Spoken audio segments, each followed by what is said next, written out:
Namaste. A very warm welcome to all the participants in today's webinar. This is our 94th webinar in our talk series. A very special welcome to speaker Mr. Ashish Kothari for making the time to be with us today. Before we introduce our speaker and hand over to Ashish ji, a little information for those who were not there earlier and have joined us today.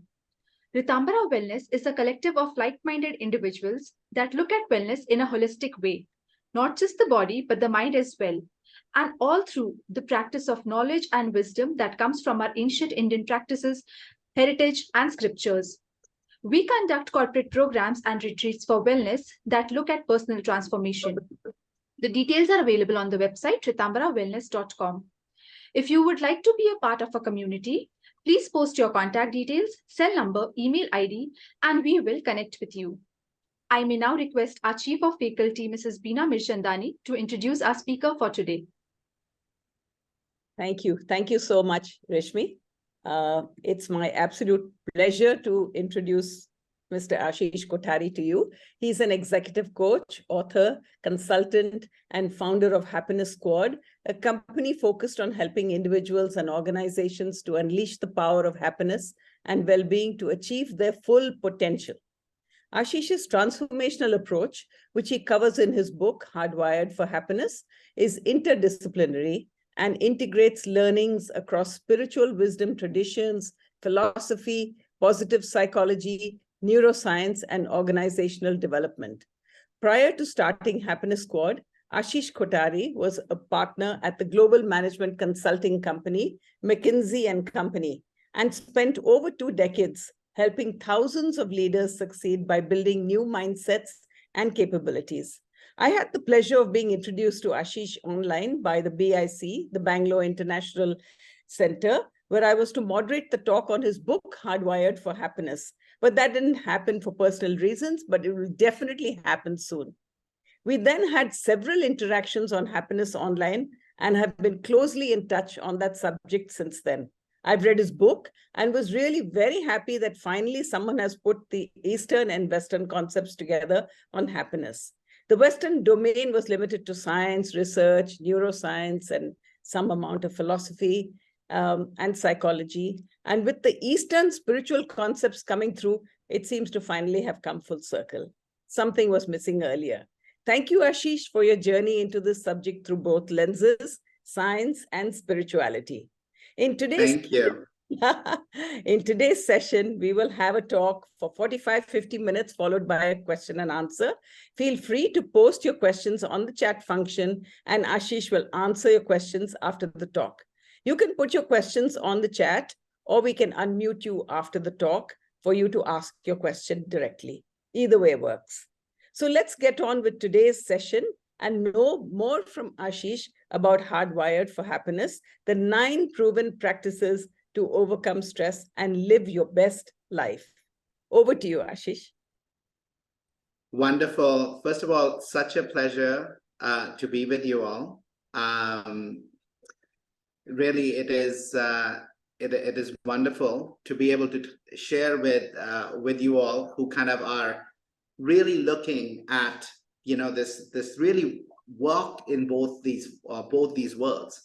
Right, a spiritual world and a business world, a day-to-day world, right? And for me, one of my favorite books on my journey, and I've read so many of them as part of the research for the book, but ongoing practice of mine.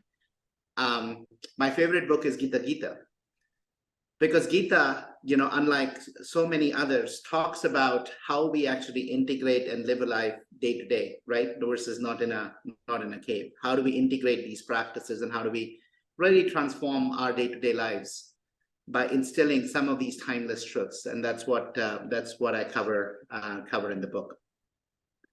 It's a real pleasure to be with you. And I will invite you, right, for those who can, to be on camera so I can see you all and we can have a lot more engaging, deeper conversations.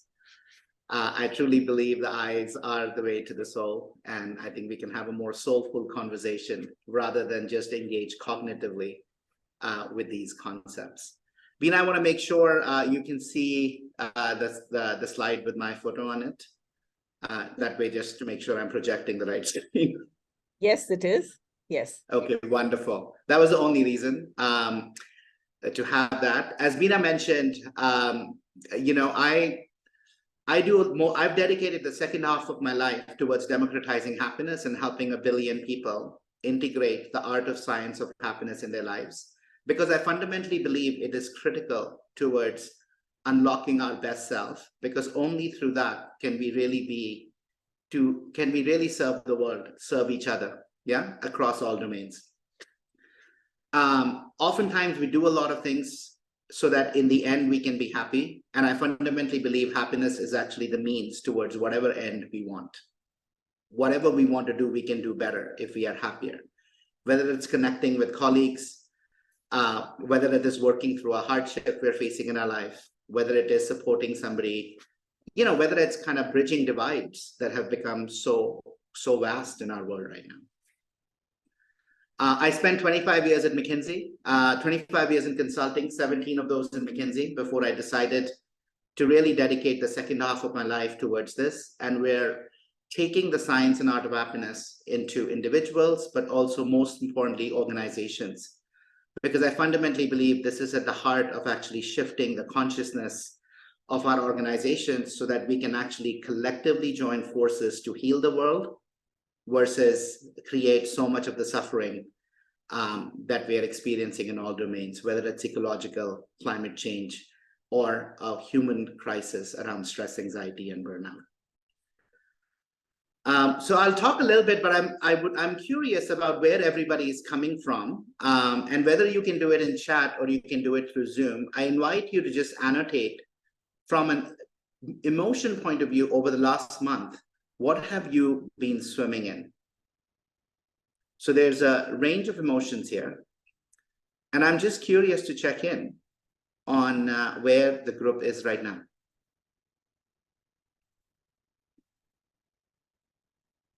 If you want to use annotate, you can there's on the Zoom screen, there is an annotate on that. You can click on it and you can go onto the stamp and you can click it. So for example, I feel incredibly grateful to have an opportunity to spend time with all of you today.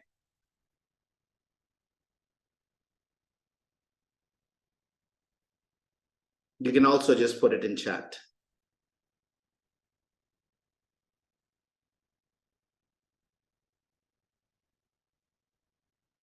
Or come off mute and just, if it's easy, just come off mute and just say where you find yourself.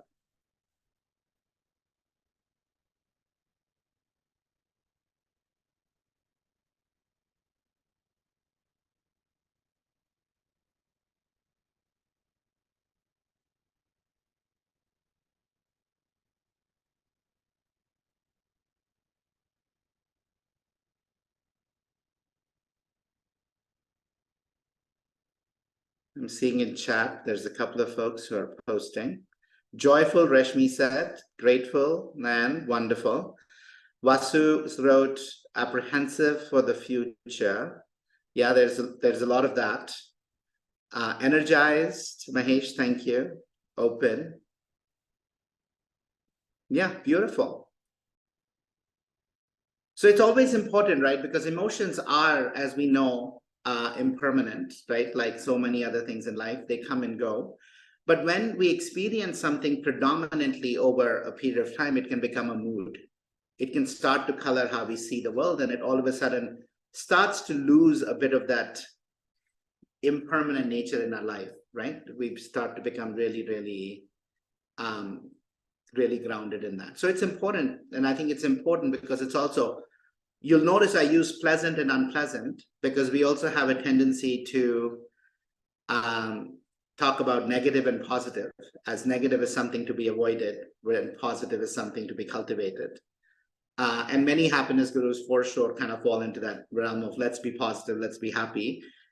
They all play an important role, and only by integrating them can we actually go forward. So that's why I particularly use unpleasant and pleasant.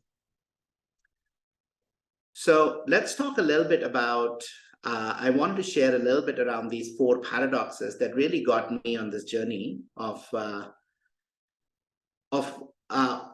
different way to help people live their best lives, right? on one hand, I was looking at these four paradoxes, and I invite you to think about these together with me. I think the first paradox is the paradox of prosperity. We are all living today, our generation today has more economically and in terms of luxuries that we enjoy than any prior generations. And we can measure it economically in terms of GDP. The number of people living in poverty has dropped from about 50% in the 50s to close to 10% today. The world GDP capita has gone from about close to $1 a day to about $10,000 and about $50,000 in the US, $10,000 globally.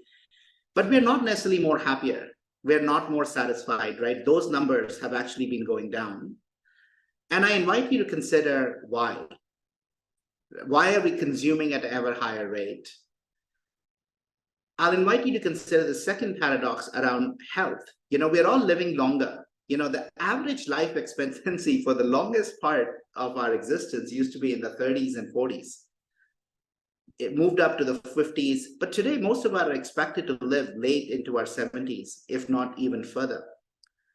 But I invite you to consider if those later years are that we are clawing back through advances in science, technology, through our intellect, are actually years where we are really enjoying life, or are we actually struggling? Right? Those years are filled with chronic ailments, but we also see stress and anxiety already at an all-time high in our lives.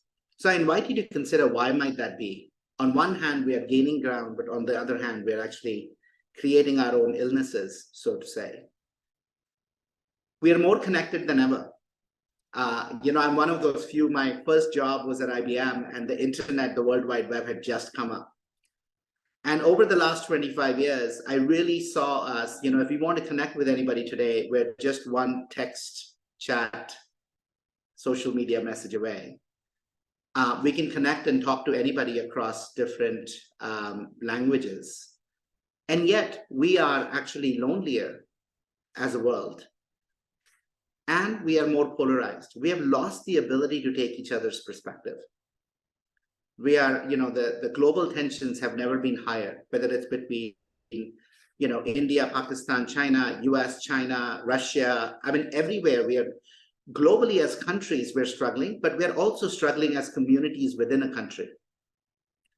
And every country has those, those groups which we're just losing the ability to have dialogues with each other. All of a sudden, things get heated up. And I invite you to consider why that is, and see if you're experiencing it even in your own personal lives. And then the last is this thing, which is, how much technology has helped us do things faster and better. And yet we are busier than ever before. By some measures, close to 90%. We can do things 90% faster today. But we are more busy than ever, working longer, feel like we need to always be on. And I invite you to consider what is happening, right? We're a very intelligent species. We're at the top of the food chain. Why are we crumbling under the weight of our own prosperity? I went looking for answers to this because I personally also was struggling with anxiety. And I'm like, everything is going well in my life. I was sharing the story with Meena when we met. Like, life was great. I was a partner at McKinsey. My client work was going great. My family was doing great. My parents live in India. They were doing good. Everything was good. And yet I was waking up every day feeling anxious. And I was looking for answers. And I went in 3 different fields. I started from the field of spirituality, reading extensively our Indian text, Buddhist text, Yoga Sutras, Upanishads. I also then delved into Taoism, Stoicism. I read the Bible. I read the Quran. And I really was extensively looking at what was spiritual wisdom traditions teaching us about a way of life and how to live our best life. I shifted next to the field of psychology and neurosciences. And what I'm going to share with you is learnings that I integrated across these different fields to come up with an insight that we've known for the longest years, right? As part of our wisdom traditions. So the first piece of insight that came from this, dear friends, that I invite you to consider is from the field of psychology, from Harvard, around adult development theory. And what they highlight, and they've been talking about for the last 20 years, is we've created a world that is more complex than our ability to hold that complexity. And so we are constantly triggered, and our mode is to be reactive because we want to control, we want to protect, and we want to comply. We want to just give in, right? We don't like that tension.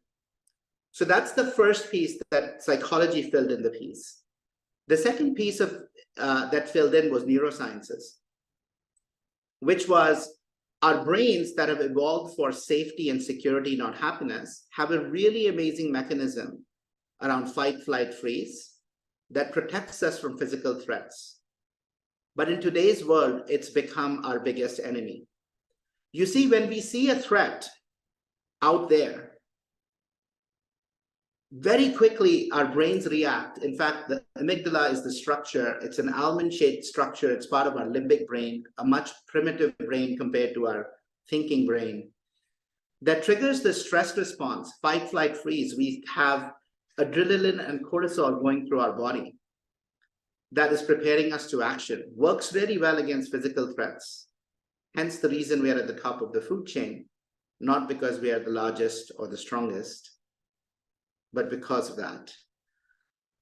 At that moment, our reasoning part of the brain goes down. We have lost the ability to take perspective from each other. So that was the part of psychology that and neurosciences that kind of said the problem. The answer to how we shift away from this lies in spirituality and something we have known over 2,000 years. You will recognize these 9 practices that I talk about in my book and that I help people build habits around in every wisdom tradition. You'll see them in Jainism. You'll see them in Buddhism. You'll see them in Hinduism. They are also in Islam. They're in Christianity. They are in every spiritual, religious, and wisdom tradition that's ever existed. I put them together into this framework that we call the sunflower framework. And my other insight when I looked into this was that it is actually awareness, consciousness, what we are paying attention to, that is the starting point, the entry point to unlocking the rest of them. And I'll cover what they are. In this session together, once I've covered them, I'm going to invite us to take a poll, and I can go deep into one of the practices that you would want to go deep in the time that we have. But let's start with the practice of awareness. You know, Anais Nin said this beautifully. We see the world as we are, not as the world is. And how often do we find ourselves stuck in that pattern of believing what we are saying as the truth versus a truth? And we'll fight over it, tooth and nail.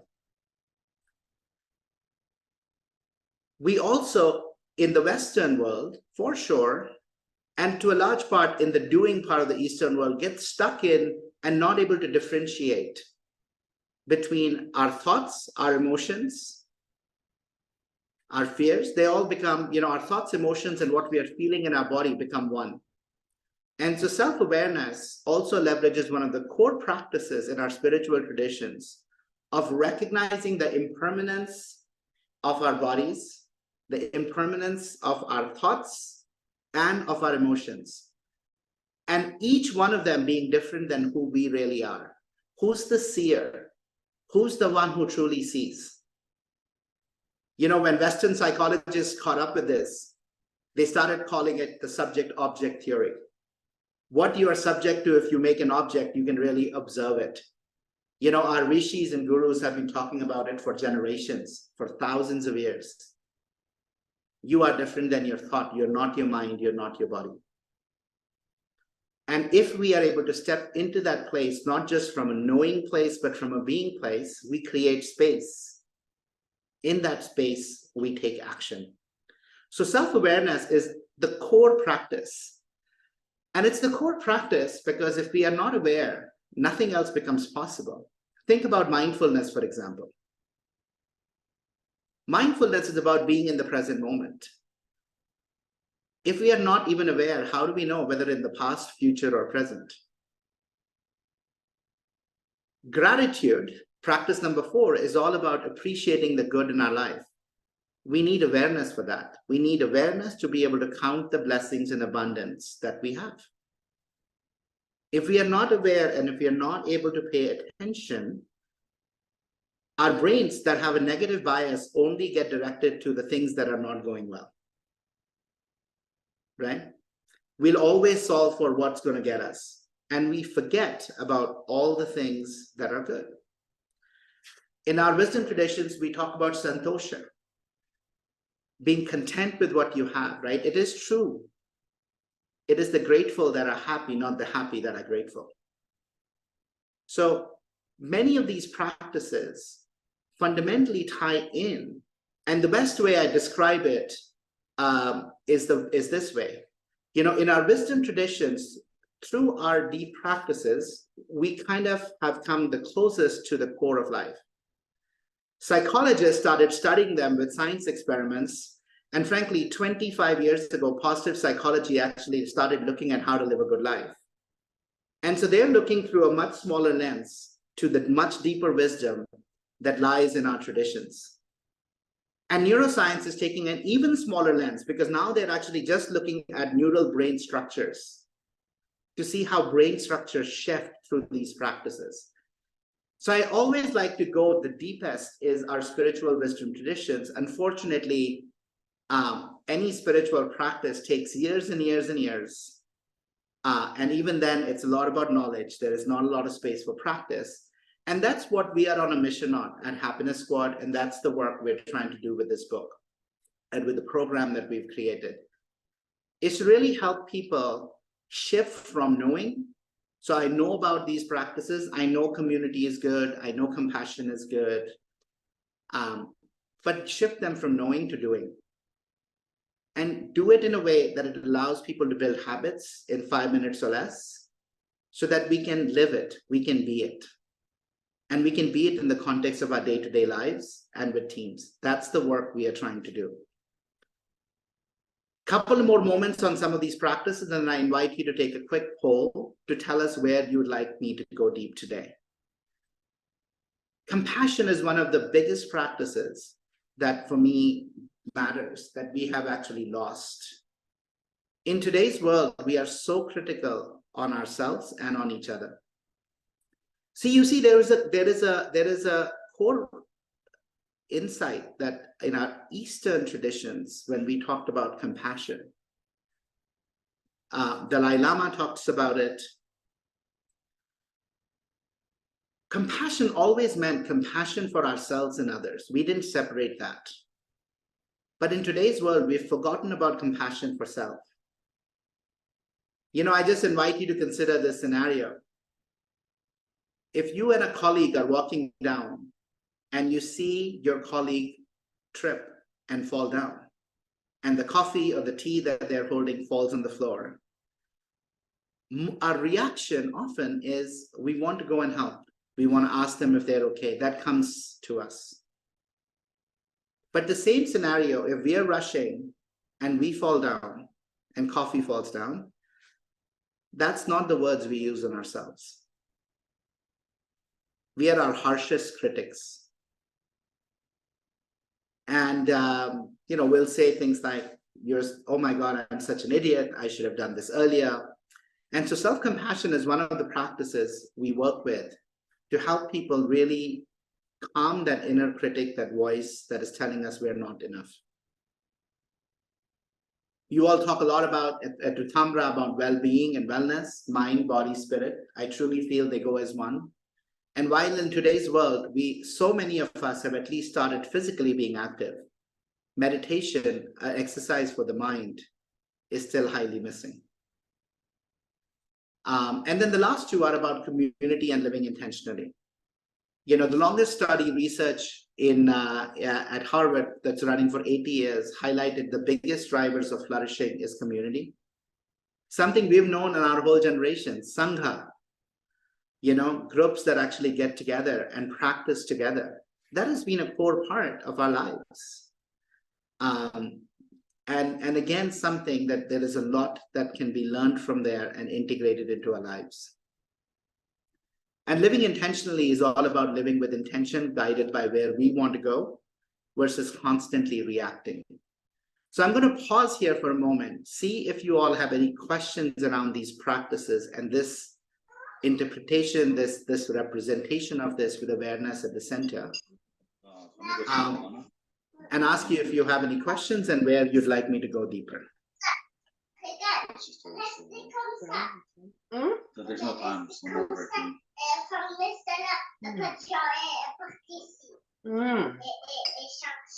Mr. Shetty, can you please mute? Thank you.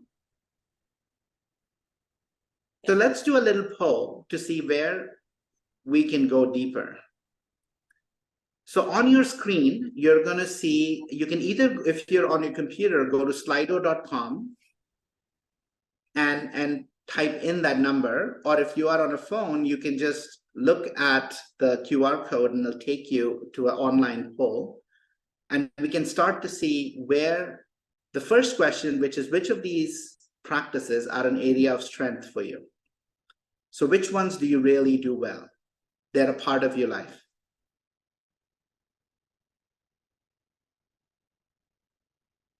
Vasu said, embrace mindful living. Can we delve deeper? Master your emotions.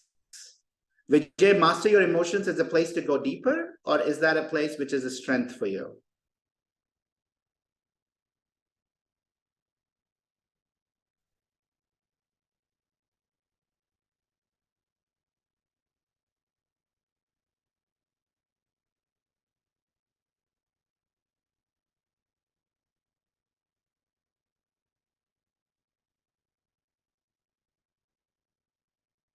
Gratitude is an area of strength for somebody. Mindfulness, compassion, wonderful.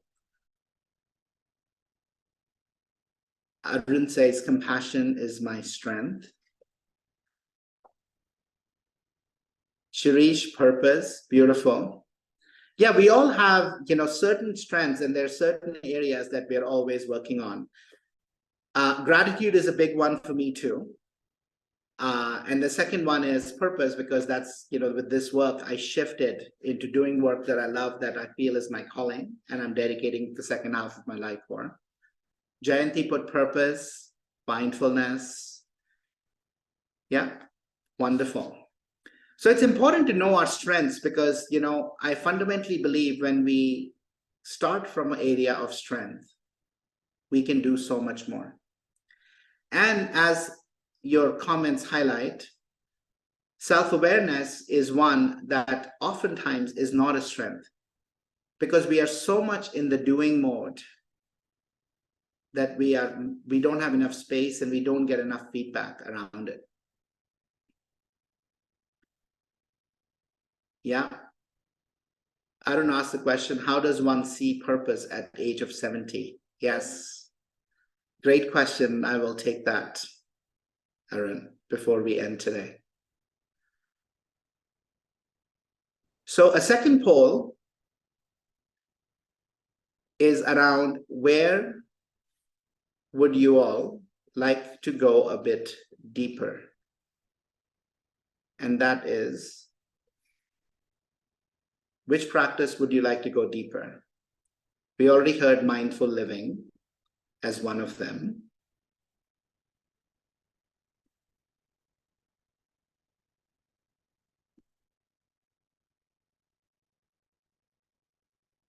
Mindfulness, self-awareness.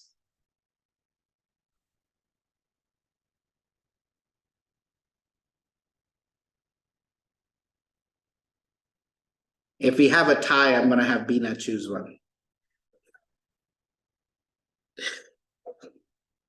That's Shirish,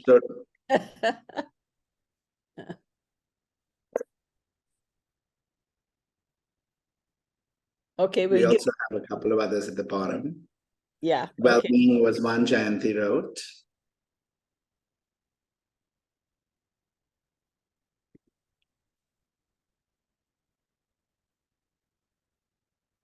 Yeah.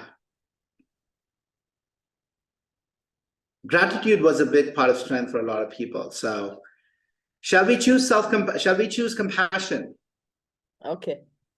What do you all think? Sounds good. It's equal right now. These four are equal. We can choose compassion or mindfulness, either of them, but I know you do a lot of mindfulness. So unless... Yeah. Let's do compassion. Let's do compassion. Does everybody agree? If you can just put it in the chat. Yeah, if you agree with compassion, just put yes. Because we're going to talk about self-compassion that a lot of us don't do a lot. We're good at compassion for other people, but not for ourselves. And I'm going to do it through actually showing you our community and a program that I've designed. And I'm going to play a video from there for you all. We are launching this in the coming months in India as well. So if this is something that, is something of interest, you can let me know, you can let Veena know, and we'd be happy to connect one-on-one with you. We're actually doing this program that I've designed around these micro practices with entire teams, because through that teams, we can really provide the accountability, inspiration, support, and really weave these kind of discussions into our work. Because when we are at our best individually, we can collaborate better as teams and create better outcomes as organizations. So that's where I find the biggest impact. But let me share with you one of the practices around compassion. Let me get there.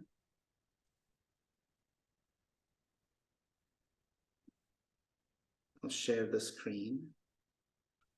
So what you'll notice is we've created a platform around this. Here we go. Actually, stop screen share. That down. You stopped it? Yeah, I did stop it, Veena, 1 second. I'm just going to go there. I just wanted to make sure that you all will be able to see it.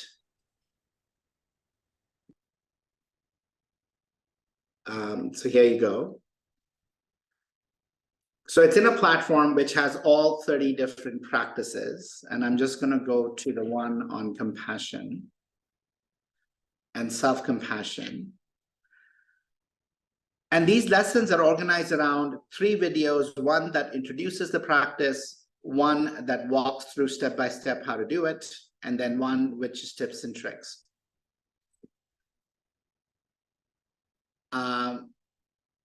So here is the one on compassion. I'm going to share the audio here with you too, and I'll just play a little bit of it for you.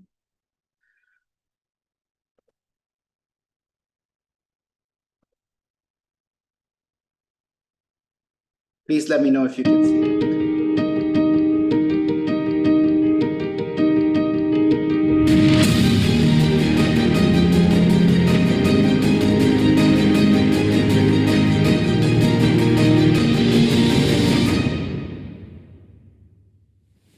So in this module, we start to learn the practices behind compassion and kindness. Kindness and compassion are the shining beacons of light. It's a really powerful way to generate positive emotions in ourselves. When we give to others, there is so much more that we get. And while compassion and kindness towards others is something that often comes easy to us, that's not where we need to start. We need to start by actually developing compassion towards ourselves. That's where we're going to start this module today. You see, when we face difficult situations in life, we are so harsh on ourselves. We are our worst critics. We beat ourselves up. And when we are beating ourselves up, we don't actually make the situation easier. We make it much harder for ourselves. And to just bring this to life for you, I invite you to consider 2 thought experiments with me. Experiment number 1. You and a colleague are walking towards each other down a corridor. You have a laptop in one hand and a coffee in the other, as does your colleague. As you cross each other, you're in a rush, your colleague trips and falls down. Coffee spills all over them, the laptop is flown to the side, you're really late for a meeting. What is it that you do? What are the words that come into your mind? For most of us, you probably were thinking something like, I step in and I ask them, are you okay? We try and give them a hand and we pick them up. If that's you, that's great. If not, think about what else might you do. Thought experiment number 2. Another day, you and another colleague are walking towards each other. You both have a cup of coffee and a laptop in your hand. This time, you trip and fall. Coffee goes all over you, laptop's flying around somewhere. What's the first words that come to your mind for yourself? Are you okay? Or are they something like, I can't believe I am so clumsy? Or some other explicitives that might come out for how we're going to speak to ourselves. That is the micro practice that we want to create, is the inner talk, how we talk to ourselves most of the time when we are faced with obstacles, when we're beating ourselves up, when we struggle. That's what we want to focus on in this micro practice. And by focusing on this, we are fundamentally rewiring our brain from a bias for negativity to a bias for positivity. You see, the bias for negativity in the brain served us really, really well, because when we are attuned to negative things, negative information, in the past, it signaled that there was danger. And that's why we reacted so strongly to it, because it was a physical threat. It was a threat to our existence. But that's not the world we live in today. Almost nothing that's happening there right now immediately is a threat to us.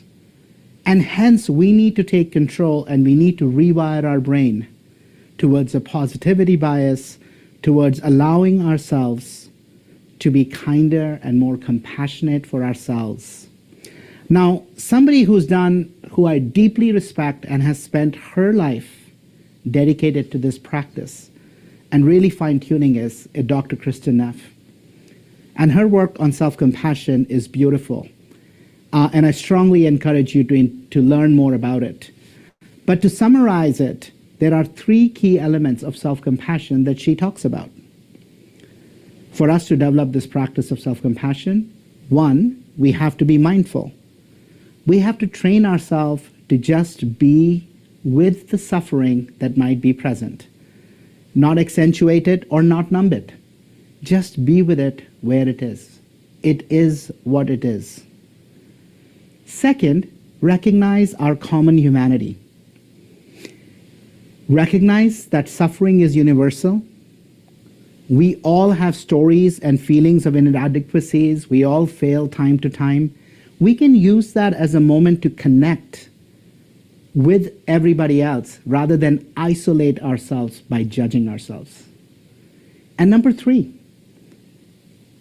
be as caring towards ourselves as we are to others. Self-kindness. Practice self-kindness. Treat ourselves when we have fallen with the same words, the same soothing words, the same care we gave to the colleague when they fell down with coffee. So that's what we are going to practice with self-compassion. And look, her research and the research done by others clearly shows that there are lots of benefits that we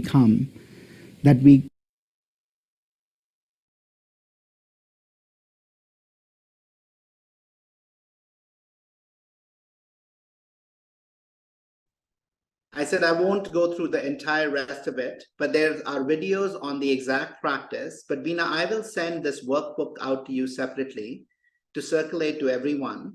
And in this workbook, you will find, and we have one of these for every micro practice.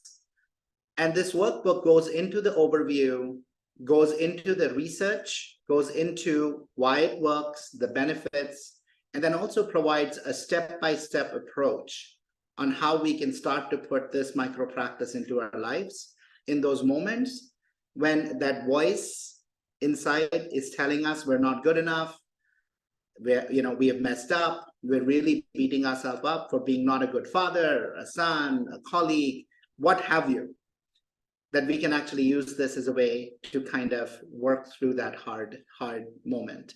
So we'll send this to you. Perfect. That you can all use. Now, Great. Any questions on what we just talked through, dear friends?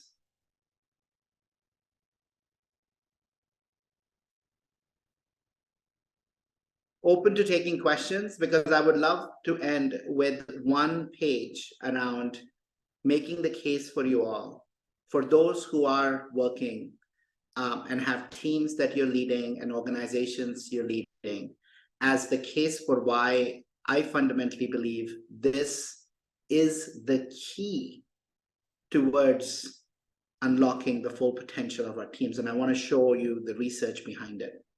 But I'll take questions.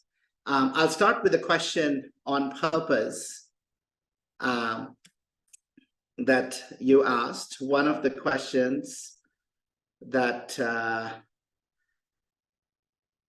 Arun asked was, how does one see purpose at the age of 70? So I would love to invite a couple of voices. You are a wise group. So I'll give you my answer, I promise you. But I just invite, if there are voices already of wisdom in the group, what advice would you have for Arun? How do we find purpose at 70? What do we think about purpose at 70?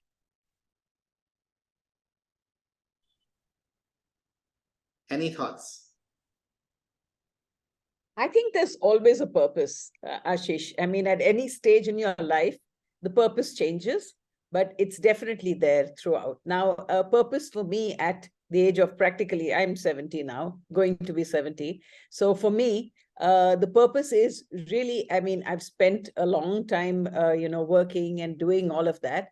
And now I'm actually delving into my interests and hobbies. And, it's sort of, I'm finding that I do have certain, abilities, some talents, which I need to nurture. And so just doing that is giving me great joy.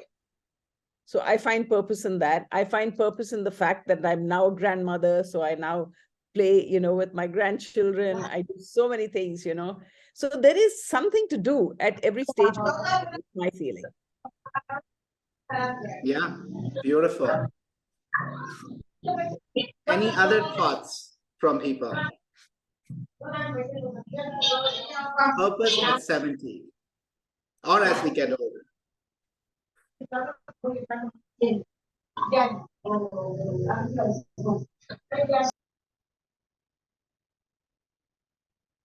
So I'll give you my take on it, Arun, and I'll come at it from a couple of different places. I think the first one is if we tune into anything outside, if we tune into the nature, trees, plants, whether they give flowers or fruits, till their last day that they die, are serving others, right? They give fruits, they flower, they're always in the service of others. We too can be in the service of others. And I think it's actually a really, really important element. And my mom is 80, she was a teacher. My father was a banker. He was in the Reserve Bank, he's 75. And we have these conversations all the time. I think it's important for us to live into our purpose and find our why and figure out a way to live into that why every day. Because there is something that we all in our later years go through. When we live into our purpose, we are in the service of something others. So our experience, our attention is on the other. Our attention is in what way can I help alleviate the suffering of another? And you know, the beauty of that is it does a couple of things for us. One, by shifting attention away from us to the other, we recognize that, you know, by giving, we receive a lot. The second is, you know, with old age, you know, one of the oldest teachings of the Buddha, right? We all will get old. As we get old, we'll be able to do less things that we could from our youth. Suffering is part of old age. Illness is part of old age till we die. But when we tune to the other, it shifts our attention from our own self to the other. It grounds us, but also it gives us a reason. Otherwise, we can fall into this unfortunate space where every day I can do less than I could do the day before. Right? So it kind of brings this darkness into our last days. When life has given us so much wisdom through our trials and from what we have learned, we are so full of light. We are also free from the burdens of the day-to-day kind of working and surviving, that we can really open up and we can share those pearls of wisdom through our successes and through our failures and offer them to the world to make a difference. Make a difference in whatever shape or form that is resonant with you and that is in line with your strengths, what you love to do. So I feel that finding purpose at any age is actually important, and especially as we get older, because it can make our later years the most happy, fruitful, and significant years in our lives. By the way, research from the Blue Zones done by Hector Garcia highlights that those who live the longest, one of the key elements of the Blue Zones is that they have an ikigai, they live into their purpose, they do things that they love and that they're good at till the last day that they live. And for inspiration from those, there are 3 individuals that I personally get really inspired by. I'm collaborating with Dr. Jane Goodall, who is almost close to 90 and still spends 300 days in the world spreading the message around animals and conservation. The second one for me was Thich Nhat Hanh, the Buddhist monk, till his last living day, was preaching and trying to teach the practices of mindfulness. And the third is my coach and teacher, Julio Olala, who, he's close to late 70s, 80s now, and every day moves with the same level of energy, if not higher, helping create coaches that are out there healing the world. So I take inspiration from many. If you look around, I'm sure you'll find so many in your own communities who are actually living their best lives, their fullest expression of their lives in their 70s and 80s. Questions? Other questions from you all? Thank you very much. Thank you very much. Yeah. We are in primitive times was part of our survival. How do we modify that to suit our modern age? How do we control it? Vasu, beautiful, beautiful question. So these 9 practices that I talk about in the book is how we rewire our brains. So every one of these practices are grounded in the neuroscience of habit formation. So, when we look at, they're fundamentally grounded in the neuroscience of how our brains are wired for fear and how we can shift to a place which is not from a place of fear, right? We build new patterns where we can wire for love, we can wire for happiness. They are also proven from psychology, but look, who are we kidding? For this group, we've known about these practices for our whole life. Our gurus and our teachers have been talking about them. So these practices are not just practices of do it because somebody says it, but they actually fundamentally change our brain. Science is catching up to that. Reshmi, you opened with mind and body. You talked about well-being. You talked about spirituality. One of the neuroscientists just published a book called The Awakened Brain that talks about how those who are spiritual, those who integrate these practices in their lives, our brains change, they live longer, they're less prone to depression, they experience more positive affects, they're more successful. Really, really powerful book. So science is coming up to what we have known all along. And so it's through these practices that we do it. But knowing about them is not enough. We have to really practice them. And we have to practice them in small enough steps that we can do. Repetition is key. The duration is not key. And mindfulness is the biggest example of that. 70-80% of us know meditation is good. 10 to 20% do it on a regular basis. And often we don't do it because we don't have the time for it. We don't know how to do it. We feel bad doing it because our mind wanders all over the place.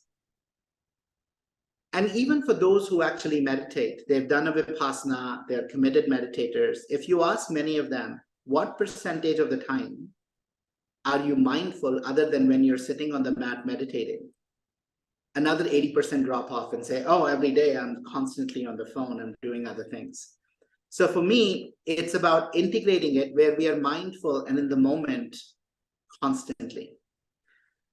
So one of the micro practices we created was around how do we actually integrate 5 one-minute mindful breaks. 5 one-minute mindful breaks in our day. How can we be mindful 5 times for 1 minute? And the best way to do that is through the power of breath, something we've known again in our traditions forever. Our bodies can only breathe in the here and now. Our minds can be 10,000 miles away. They can be in the past, they can be in the future. But our bodies are always stuck in the here and now.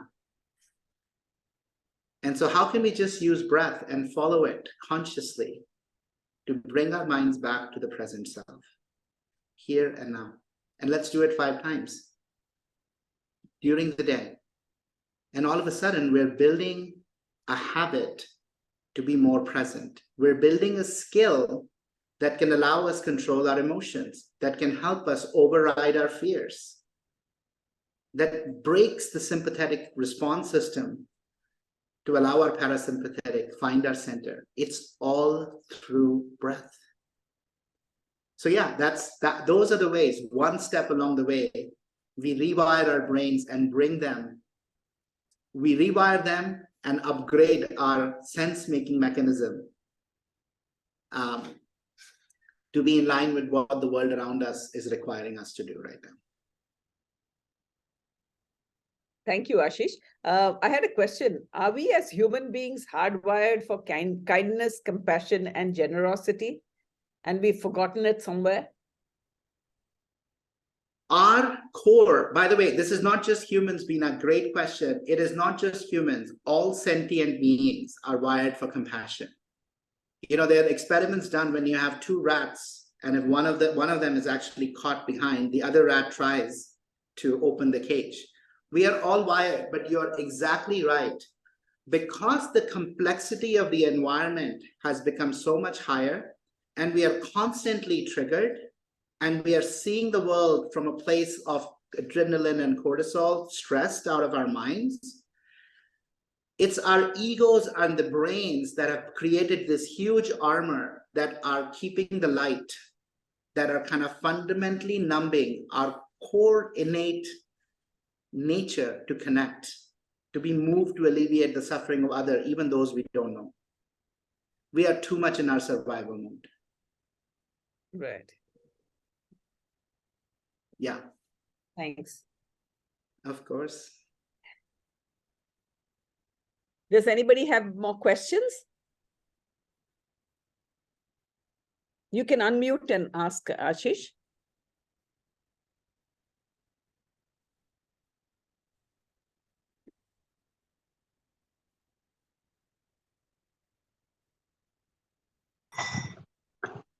Hello, Ashish. Hi, Arun. This program which you mentioned is going to be available in India as a paid subscription. When, in terms of time frame, when can we expect it? Yeah, it should be in the next month or two, Arun. We're I just see. figuring out, this is the classic, the program is ready. We're literally just figuring out how the hell to register and pay the sales tax in India. And the So, book, your book is available in India? the book is available. You can order it from Amazon I for see. sure. Fine. Yeah, so you can get I'll a do copy that. of that from there. Thank you so much. Thank Yeah, you. my pleasure. My Stay blessed. pleasure. So friends, we have a couple of more minutes. And so I'm going to just share with you one slide, and we'll end with that around making the case for change. These can help us tremendously individually. But these practices are critical, I feel, in the world in which you as business leaders are navigating, those who are in that world. So let me share with you that work. So this is a page that covers, Veena, you can see the page around why happiness matters, right? No. Yeah. This is the program flow. Got it. Okay, let me do that. 1 second. Thank you. I'm going to share. That's great. Can you all see that screen? Yeah. Wonderful. Organizations, yeah, we can see that. So there are two cases for really taking this work around flourishing and happiness and bringing it to organizations and truly being able to do this together. The case on the left is the fear-based case. For any of you all who are this is a reality for you. The targets in our world today are higher than ever. The pressures to perform an executive are higher than ever. The conditions under which we have to deliver those have never been harder. And in the midst of all of this, we have people who are exhausted, fatigued, and burnt out from 2.5 years of muscling through the pandemic. So in a moment when we need more creative solutions, we need people to be at their best. They're not. And so as executives, how do we actually help deliver the results without fundamentally making flourishing a priority for our organizations? Again, as I say, happiness is the means. Flourishing is the means towards success, not the other way around. And the right-hand side is the data from all the research at Oxford and Gallup and McKinsey that highlights when companies have flourishing cultures, what are the results that they see? Financially, they're much better. They have much higher profitability. They have much higher productivity, a lot more creativity, and a lot less turnover. So the case for this for organizations has never been clearer. And that's the mission that I'm on. Because when we help teams and companies really embrace this, the effect scales and 1 + 1 becomes a 3 and lives are transformed. And for those who are not at companies or the company is not open to it, as I mentioned, we are creating a program because I fundamentally believe the best way to learn and integrate these practices is to do it in a community. Do it in a sangha where we can show up and support each other. And so we are creating this course that will be available shortly through this community platforms where we can all engage. I love, Reshmi, the word you use, that this Rtambhara is the community where you all gather together and support each other. And so it's my pleasure. I will end with that screen and just say thank you for your time. Thank you for spending that with me. And hopefully you took some things away from this that you can start to implement right away in your lives. So that you can be at your best. So together you can make a difference in everybody else around you. Thank you, Ashish. Over to Reshmi. Thank you so much, Ashish ji. I would request our Chief of Operations, Mr. Rohan Nayak ji, for a few words and vote of thanks. In today's day and age, when many of us are struggling to keep up with our busy lives, it indeed is a luxury to take a few moments to breathe, think, and retrospect. Today's session was that moment for me. I'm sure it was the same for many others in the audience. Thank you so much, Mr. Ashish, for taking the time out of your busy schedule and enlightening us on the principles of happiness and how we can all achieve bliss with some subtle practices. It has been extremely useful. Thank you to the lovely audience, as always, for your involved participation. Hope it was a good thought for the brain on a lovely Friday evening. Thank you. Thank you. Thank you, everyone. Once again, a big thank you to Ashish ji and all our participants for your valuable presence this evening. At Rtambhara, we look forward to your presence on Select Fridays, where we bring to you interesting topics on holistic wellness, the arts, delivered by a host of distinguished and knowledgeable speakers. The upcoming program details will be posted on our WhatsApp groups and will be available on social media platforms. Thank you once again. Namaste. Namaste.